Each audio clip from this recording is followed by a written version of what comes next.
Juan Kapitulo 6, versikulo 35. Si Jesus miingon kanila, "Ako mao ang pan nga naghatag sa kinabuhi. Ang muari kanako dili nagayod gutomon, ug ang mutuo kanako dili nagayod uhawon." Pan sa kinabuhi.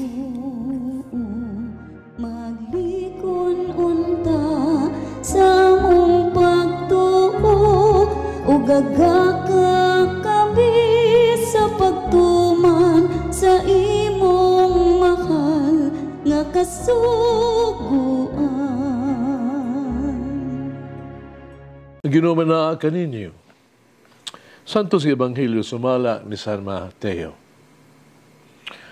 Unya, ang asawa ni Zebedeo, miadto kang Jesus, uban sa iyang mga anak. Miyukbo kaniya, mihangyo kaniya usa ka butang.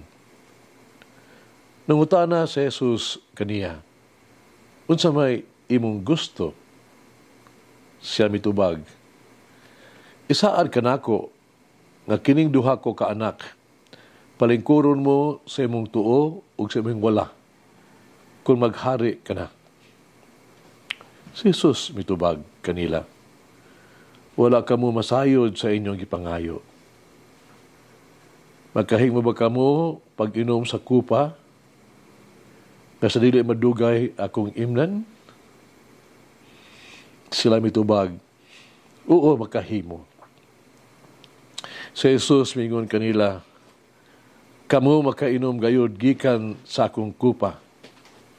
Apan wala ako'y katungod pagpili kung kinsa palingkuron sa akong tuo ug sa akong wala. Kining mga dapita, alang lamang ni adtong giandaman niini sa akong amahan." Pagkadungog niini sa napulo katinunan, nangasuko sila sa duha ka managsuon. Busag gitawag ni Jesus silang tanan og giingnan, "Nasayod kamo nga mga punuan naghari sa mga tao, ug ang mga kadagkuan nagmando kanila. Pandili kini mao ang paagi nga angay ninyong sundon. Kung usa ka ninyo buot mahimong dako, kinahanglan mag-alagad siya sa tanan.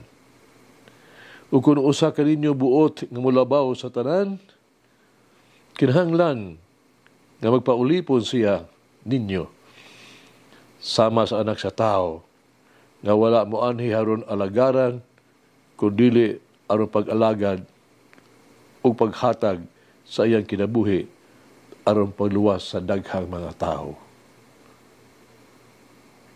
Ang Ebanghelyo sa Ginoo.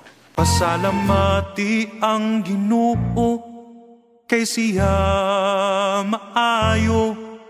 Ang iyang gugma mulungtad hangtod sa kahangturan. Pasalamati ang Diyos sa tanang mga Diyos. Ang iyang gugma malungtaron. Pasalamati ang Ginoo sa mga Ginoo. Ang iyang gugma balungtaron.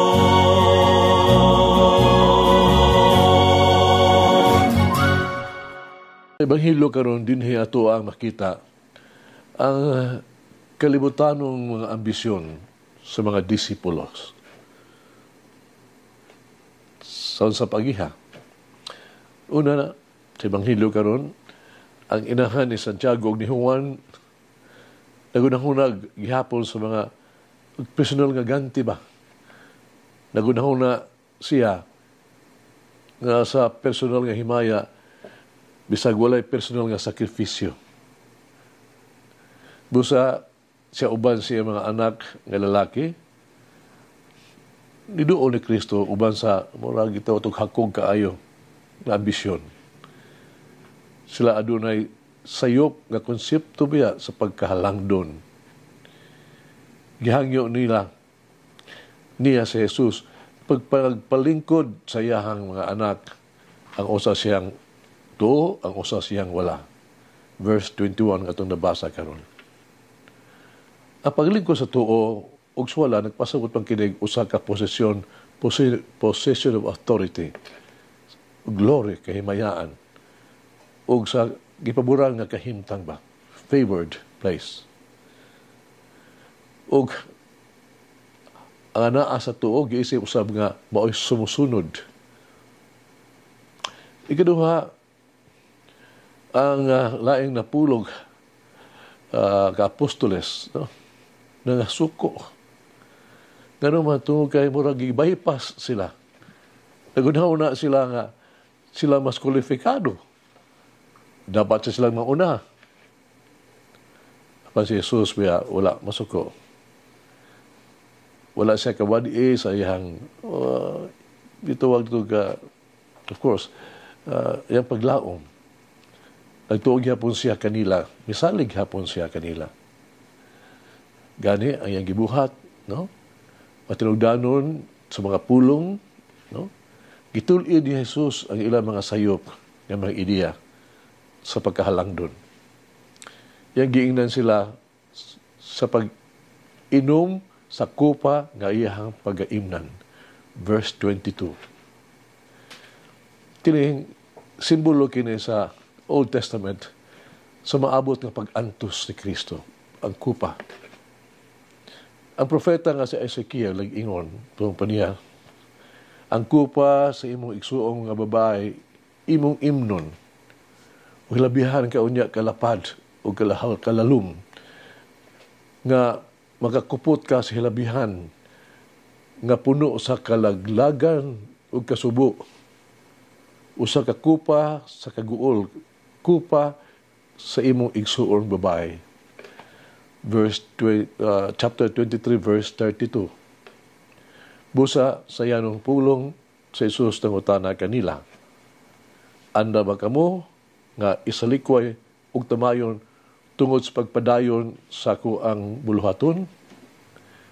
Ubarog ba kamo tupad kanako atubangan sa bakak nga mga akusasyon ug malisuso niya nga mga intriga? Musalig ba bagyapon kamo, musunod ka nako sa kung tunog bisan pa na ang cross ipatong na sa inyong abaga? Sultihan ni Jesus ang iyang mga tinunan nga pagkahalang doon anaadi ay sa itong abilidad sa pag-antos.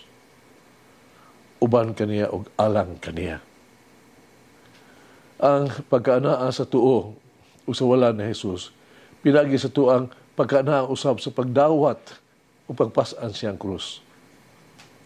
Busa, sa pagtimbang-timbang ni Jesus, ang pagkadako mao, ang pag-antos, uban, ug alang kaniya. Ang pagkadako mao ang pag-alagad kang Jesus, uban sa iyahang panon. Karon ang pagkadako dili bahin sa gahom o otoridad. Kini mo ang maghimong responsable ang pagtuman sa mga responsibilidad uban sa gugma o uban sa pagka-maunungon. Ang pagkahalang doon, dili ang pagkabaton o posisyon sa mga tao ng ubos, pagkontrolor sa mga tao, paghari-hari o pagmando. Ang pagkadako mao ang abilidad sa pagserbisyo, pagkapabukas sa pagtabang, open for service. Ang pagkadako mao ang pagpasan sa usa ka palas-unon nga way reklamo, walay bisan unsa nga kondisyon apan uban sa mahigugmaon kaayo nga pag-alagad. Ang pagkadako mao ang pagbuhat sa gibuhat ni Jesus. Magdaig o magpaambit sa iyang kaugalingon, isip, atong kinabuhi, isip ni Kristo nga lukat sa kadaghanan. Atong pangutan-o nga atong kaugalingon, anda ba kita sa pag-alagad nga dili ta mamatikdan o gantihan? Anda ba kita nga isalikway ang otoridad huli pa kita nga kita anaa sa pag-alagad sa Dios? Sugilanong kinis kinabuhi ni San Santiago. Santiago, no, unang apostoles nga namartir, kipatay, tungod ni Kristo. Ipasidunggan siya, no, sa iyang gitawag to, sa iyang misyon, nga paspas ang pagtubo sa unang simbahan. Sumala pa sa karaang tradisyon, nga sukad pa kang San Clemente de Alexandria, year 295, si Apostol Santiago gipunggutan sa ulo. Aron kini, no, mapahimutan ang mga Hudiyo. Si Herodes Agrippa the first, usa ka apo ni Herodes nga katong gidungog bantugan nga nagbando sa pagmasakir sa balaang mga inosente. Mimando sa pagdakop og mao kini ang nagpapatay ni Apostol Santiago. Laing tradisyon nagmatuod nga si Apostol Santiago misangyaw nagwaling ngadto sa Espanya. Ang iyang bala ang lawas gidala og gilubong sa mahinang kasakpan suod sa Iberia Peninsula na lugar. Og usa ka ngitngit kaayo nga gabi usa gayon ni ana sumala sa sugilanon. Nakita sa usa ka pagbalanta sa karnero ang usa ka hayag kaayo nga misilaw nga bituon nga mitungha ibabaw sa may umah.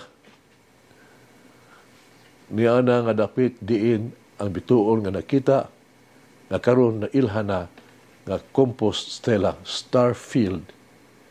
Giila nga lubnganan, mao di ang lubnganan ni Santiago Apostol. Katong dapit nahimo nang usa ka labing dako nga labing pinangita nga dapit tunog pilgrim kana kay muduaw sa shrine, no? Especially diya sa Middle Age atong panahon na.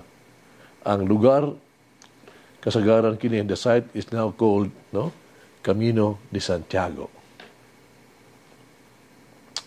May suon hagit kinabuhi. Kanuni ba akong o kita nangandoy alas to personal nga bantog. Alas to ang personal nga pag-uswag og interest imbis nagtrabaho alang sa paghiusa o alas kayuhan sa kadaghanan. Mag-ampo kita. Kanunay nga mabusanon imaluloy ang Ginoong Jesus. Ikaw ang among tabang. Ikaw ang among paglaom. Tabangi kami, ako palihog sa pag-alagad kanimo, uban sa pagpaubos, uban ang bugos nga dedikasyon. Tabangi ako o kami, naihikli na mo ang sensationalism. Tabangi kami sa pagsalikway sa kabantog o himaya. Tabangi kami sa paglikay sa tentasyon sa pagkapopular o gahong. Ihatag ka na mo, kanako. Ako magluyon nga Ginoong Hesus. Ang pagbuhat, bisan sa walay pagtagad. Pag-alagad nga walay pagdaig. Paghatag nga walay pagunahuna o baos. Nga maghimo sa katapusan kung mag-alagad yun sa tanan. Putuli ako palihog, akong maubsanong Ginoong Hesus. Nga dili ko pagkahari-hari. Sa pagtugyan sa akong kagalingon. Dili ko mangayog mga pribilehiyo o pagdaig. Dili mangayog mga espesyal na pagtagad. Tabangi ako sa pagservisyo nga walay kondisyon, bisan sa punto sa mag-antos o paghatag sa bisan unsa para lamang kanimo ug alang sa imuhang panon. Amen. Mama Mary, for me as a shepherd for others. Malangin ang Diyos magagawang sa tanan, Amahan, Anak, Espiritu Santo.